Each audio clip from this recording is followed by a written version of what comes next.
Bismillahirrahmanirrahim. Assalamualaikum warahmatullahi wabarakatuh. Saya Rizky Mula Muhammad dengan NPM 03901354 akan menjelaskan materi tentang sistem pencernaan hewan, di mana hewan yang akan saya jelaskan tentang sapi dan juga perbandingan yakni hewan tikus.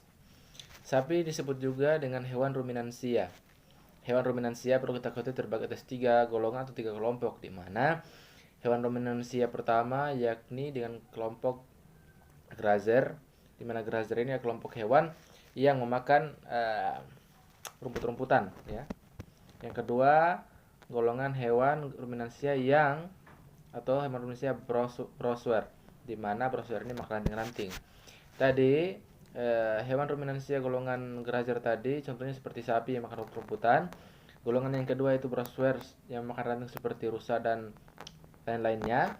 Yang ketiga adalah kelompok yang ketiga yakni yang memakan keduanya, di mana keduanya itu yakni browser dan grazer. Contohnya seperti hewan kambing. Nah, hewan ruminansia ternyata memiliki arti sekumpulan hewan, ya, yang memakan tumbuh-tumbuhan yang dikelompokkan hewan herbivora. Nah, hewan herbivora ini ternyata cara pencernaan makanan yang pertama yang akan saya bahas yakni sapi, di mana sapi mengunyah, masukkan ke mulutnya bahan makanan mentah, ya. Lalu ketika diproses, perutnya mengeluarkan sisa makanan tersebut, lalu mengeluarkan sisa makanan tersebut setengah, artinya tidak sempurna, ya, setengah sempurna dikeluarkan lalu dikonsumsi lagi, ya. Sehingga seperti itulah sistem pencernaan pada sapi. Nah, hewan-hewan herbivora ini ternyata tidak hanya memiliki satu ruang saja, ternyata memiliki beberapa ruang ataupun tempat-tempat penyimpanan makanan, ya. Nah, saya akan menjelaskan tentang sistem pencernaan pada sapi secara beruntun atau berderetan. Yang pertama, mulut. Dia masukkan makan ke mulut, kemudian menuju ke faring, terus esofagus atau tenggorokan, ya, tenggorokan pada sapi, masuk dari tenggorokan masuk ke lambung, ya, lambung, terus masuk ke abomasum, ya. Abomasum ini dari lambung tadi masuk ke abomasum. Selanjutnya dari abomasum masuk kepada usus halus, kemudian dari usus halus masuk ke usus besar, dan usus besar diproses dan berakhir di pembuangan yakni anus, ya. Nah, kita akan membahas dari rentetan beberapa proses pencernaan makanan pada sapi tadi. Kita akan kupas secara detail satu persatu, ya. Masuk dari rongga mulut. Ternyata rongga mulut ini pada sapi, ya, terbagi atas 3 kelompok ataupun 3 bentuk, yang dimana bentuk pertama itu langit-langit pada rongga mulut sapi itu ada yang pertama yang keras, kedua rongga mulutnya ada yang lunak, dan yang ketiga ternyata bagian tepi, terdiri dari bagian tepi. Nah, rongga mulut sapi ini ternyata terbagi atas 3, di mana langit-langitnya bersifat keras, yang kedua lunak, dan memiliki bagian tepi. Nah, masuk pada yang kedua, faring, di mana faring ini menjadi persimpangan antara saluran nafas dan saluran pencernaan, ya. Jadi menjadi persimpangan antara saluran nafas dan saluran pencernaan. Masuk pada esofagus, di mana esofagus ini adalah kerongkongan, ya. Kerongkongan fungsinya itu menyalurkan bolus ke rumen, ya. Lanjut kedua, lambung. Lambung merupakan, ya, tempat penyimpanan makanan sementara, ya, yang dikonsumsi oleh sapi tersebut. Masuk ketiga, yang selanjutnya, rumen, di mana tempat simbiosis hasil pemamah biak dengan bakteri dan flagellata dan menghasilkan enzim selulos, ya. Ternyata, ya, rumen itu tempat simbiosis, ya, di mana tempat simbiosis ini terjadi antara hasil pemamah biak dengan bakteri serta flagellata dan menghasilkan enzim selulos. Nah, Masuk ke yang selanjutnya yakni retikulum, di mana tempat menjadi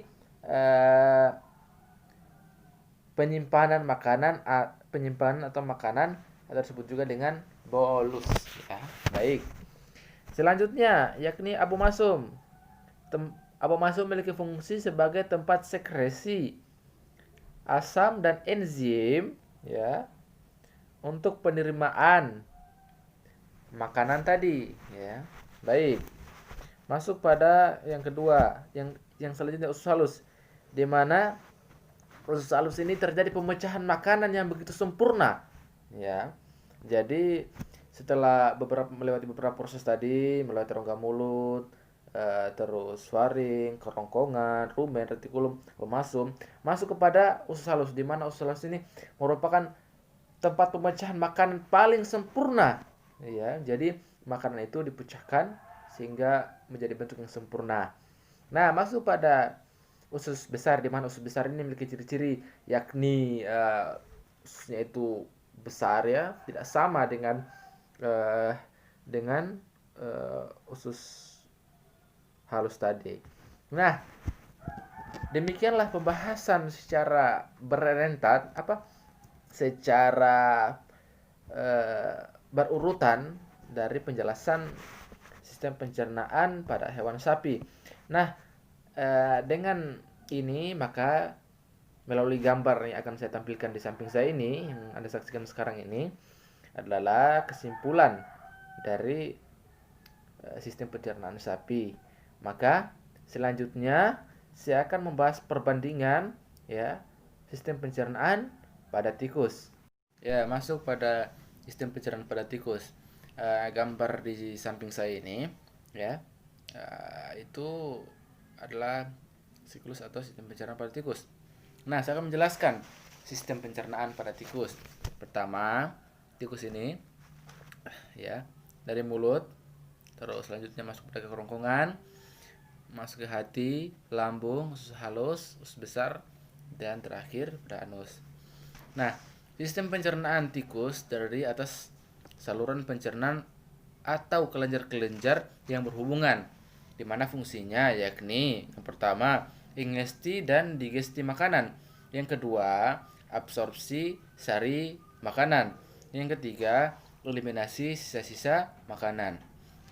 Nah, sistem pencernaan pada tikus tidak jauh berbeda dengan sistem pencernaan pada manusia ya, di mana sistem pencernaan pada tikus ini di mana dia mengunyah makanan ya, masuk ke rongga mulut, masuk ke rongga mulut, kemudian disalurkan faring dan tenggorokan, kemudian masuk kepada lambung dan usus halus untuk diproses secara kimiawi ya. Nah, selanjutnya diabsorpsi pada usus besar dan kemudian dia dikeluarkan pada fases atau pada anus. Nah, demikianlah pembanding antara sistem pencernaan pada sapi atau juga dengan sistem pencernaan ruminansia dengan sistem pencernaan pada tikus. Semoga penjelasan dari saya mampu bermanfaat. Lebih dan kurangnya mohon dimaafkan. Ya. Saya akhirin ucapan billahi fisabil haq fastabiqul khairat. Wassalamualaikum warahmatullahi wabarakatuh.